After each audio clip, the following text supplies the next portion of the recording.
विद्यार्थी मित्रांनो, आता आपण पाठीमागच्या व्हिडिओमध्ये oxidation reaction, reduction reaction, redox reaction या रासायनिक अभिक्रिया पाहिल्या.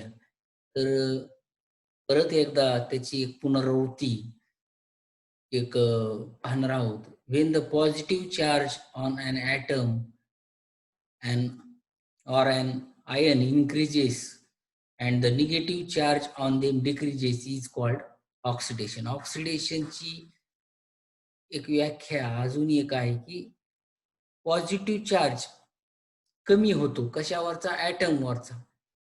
म्हणजे तो काय होतो, निगेटिव्ह होतो. पॉझिटिव्ह चार्ज काय होतो, इन्क्रीज होतो. म्हणजे निगेटिव्ह चार्ज काय होतो, कमी होतो. त्याला आपण काय म्हणतो, oxidation. When the positive charge decreases और the negative charge increases, this is called reduction. अशा प्रकारे सुद्धा आपण एक वेगळ्या स्वरूपाची व्याख्या ऑक्सिडेशनची आणि रिॲक्शनची नवीन पद्धतीने सुद्धा मांडू शकतो. आता इथं the redox reaction takes place during cellular respiration. आपल्या शरीरामध्ये जे पेशीय श्वसन, ज्याचं ऑक्सिडेशन रिॲक्शन होते आणि आपल्या शरीराला जी ऊर्जा तयार होत असते, त्या रिॲक्शन सेल्युलर रेस्पिरेशन मध्ये molecule of enzymes called cytochrome C oxidize helps the transport of electron to bring about this reaction. अशा प्रकारे आपल्या शरीरामध्ये सुद्धा oxidation reaction with the help of oxygen होत असते आणि हेच आपण नंतरच्या लाईफ प्रोसेसमध्ये बराचसा भाग पाहणार आहोत. आता नवीन भाग आहे तो म्हणजे धड्याचा शेवटचा भाग, तो म्हणजे करोजन.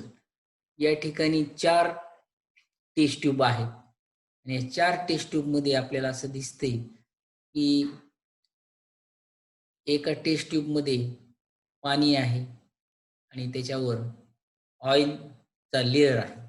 दुसऱ्या ह्याच्यामध्ये सॉल्ट सोल्युशन आहे. कशाचं, मिठाचं द्रावण आहे. नुसते एका परीक्षा नळीमध्ये हवा आहे आणि एका परीक्षा नळीमध्ये वर त्याचं रबरी बुश बंद करून आतमध्ये एक अनहायड्रस कॅल्शियम क्लोराईड, म्हणजे अनहायड्रस म्हणजे जिथं अब्सेन्स ऑफ वॉटर, म्हणजे कोरडा असं कॅल्शियम क्लोराईड आहे. आणि या 4ही परीक्षा नळीमध्ये एकसारख्या एक लोखंडाचा खिळा टाकलेला आहे. Place 4 test tube on the test tube stand. Take some boiled water on one test tube and add into a oil. या ठिकाणी बॉईल वॉटर घेतले, ऍड केले आणि अशा प्रकारचे मांडणी करून याच्यामध्ये खिळे टाकून ही test tube remains unattended for few days. आणि काही दिवस ही टेस्ट ट्यूब, या 4ही टेस्ट ट्यूब ठेवलेले आहेत आणि त्याचं नंतर ऑब्झर्वेशन केलेले. ऑब्झर्वेशन केल्यानंतर आपल्याला काय दिसतं, test tube as it is, त्याच्या टेस्ट ट्यूब मधले जे खिळे आहेत ते आहेत का. Which test tube had the nail as before. कोणत्या टेस्ट ट्यूब मधलं जशास तसं त्या ठिकाणी काय असेल, खिळा असेल तर तो असेल एअर अँड अनहायड्रस कॅल्शियम क्लोराईड मधल्या, जशाला तसा असेल. कारण त्याच्यावर रबरीभूषण अनहायड्रस कॅल्शियम क्लोराईड मुळे आतली जे ह्युमिडिटी आहे, इतर वायू आहेत ते ऍब्सॉर्ब केली गेली आणि त्याचा कुठेही कॉन्टॅक्ट झाला नाही. इथं एअर मधला सुद्धा त्या ठिकाणी खिळाच्या मध्ये बदल दिसला. सॉल्ट सोल्युशन मधल्या पण दिसला बदल झालेला. Both water and air are necessary for rusting. पाणी आणि हवा हे रस्टिंग साठी आवश्यक असतात, गंजण्यासाठी. Rusting is the process which take place rapidly in the presence of salt. म्हणजे रस्टिंग ही अतिशय जलद गतीने केव्हा होते, तर ज्यावेळेस क्षार असतील. क्षार म्हणजे मिठाचे क्षार असू शकतील, इतर काही क्षार असतात. How you seen the effect of redox reaction in your everyday life. redox reaction आपण आपल्या एव्हरीडे लाईफ मध्ये सुद्धा पाहतो. रस्टिंगच्या प्रोसेस मध्ये आपण जर न्यू व्हेहिकल घेतलं तर ते अतिशय लुक शायनी असतं, एकदम चमकदार, उठावदार. On the contrary, old vehicle look dull, आणि जुनं वाहन अतिशय डल दिसतं. का? Types of reddish colour solid layer collects on their metallic surface, आणि लालसर असा स्थायीरूप पदार्थाचा थर त्या व्हेकलच्या जे मेटॅलिक पार्ट असतात त्याच्यावर जमा होतो. दिस लेअर इज कॉल्ड रस्ट.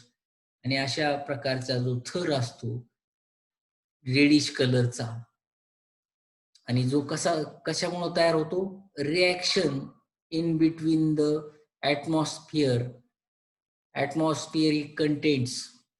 मग तो पाण्याची वाफ असेल, ऑक्सिजन असेल, हायड्रोजन असेल, हवेमधल्या इतर जे काही घटक असतात त्यांच्याबरोबर त्या मेटलची रिॲक्शन होऊन जो तांबूस रंगाचा जो स्थायीरूप पदार्थ तयार होतो मेटॅलिक सरफेसवर, त्याला काय म्हटलं जातं?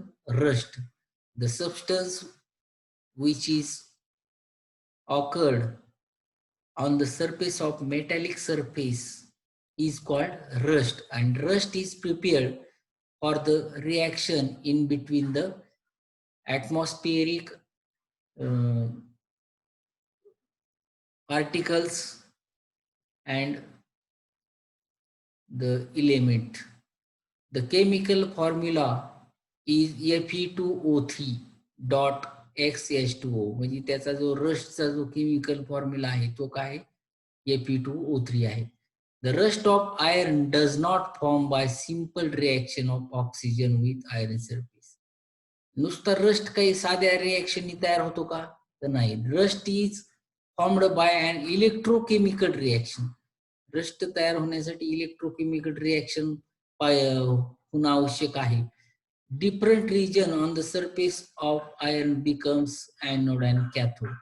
आता आयर्नचा जो सरफेस असतो, पृष्ठभाग असतो, त्याच्यावर इलेक्ट्रोकेमिकल रिएक्शन होते, आणि एनोड आणि कॅथोडवर अशा प्रकारे रिएक्शन होत असताना Fe is oxidized to Fe2+ in the anode region. Anode जो भाग आहे त्या मेटॅलिक सरफेसचा, त्या ठिकाणी कोणती रिएक्शन होते? ऑक्सिडेशन.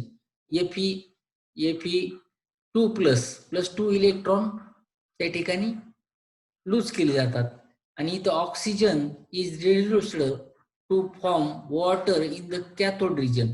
ऑक्सिजन गॅस इथं या ठिकाणी हायड्रोजन बरोबर त्याचे रिएक्शन होते, आणि 2H2O पाणी पण तयार होतं. असं कॅथोड आणि एनोडवर सायमल्टेनियसली अशा प्रकारच्या रिएक्शन होऊन ऑक्सिडेशन रिडक्शन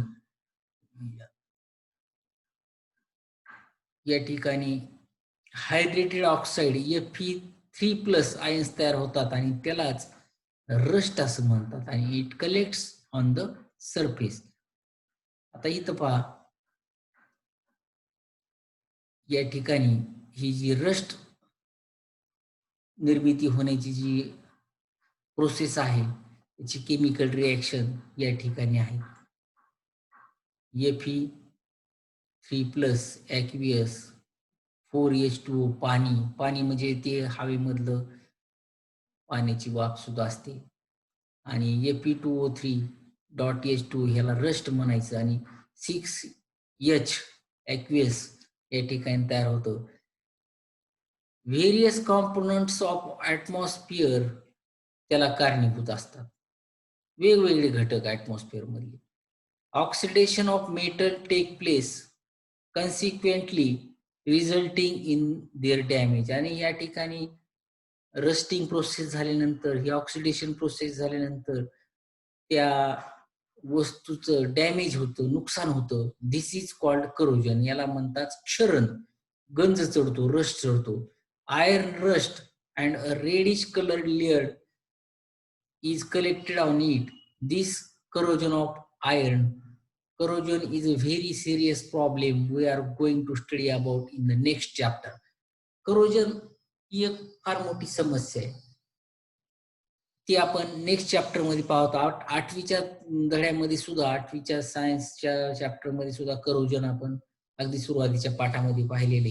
ही एक मोठी समस्या आहे. परंतु सायंटिफिक रिझन, केमिकल रिएक्शन रस्टिंगची आणि करोजन कशा होतं त्याचं आपल्याला या ठिकाणी. How are the blackened silver utensils and patinated brass utensil cleaned. कशा प्रकारे आपण चांदीचे वस्तू, भांडी किंवा एखाद्या तांब्याच्या वस्तू ज्याच्यावर की गंज चढलेला आहे हिरवट रंगाचा, कशा स्वच्छ करतो आपण?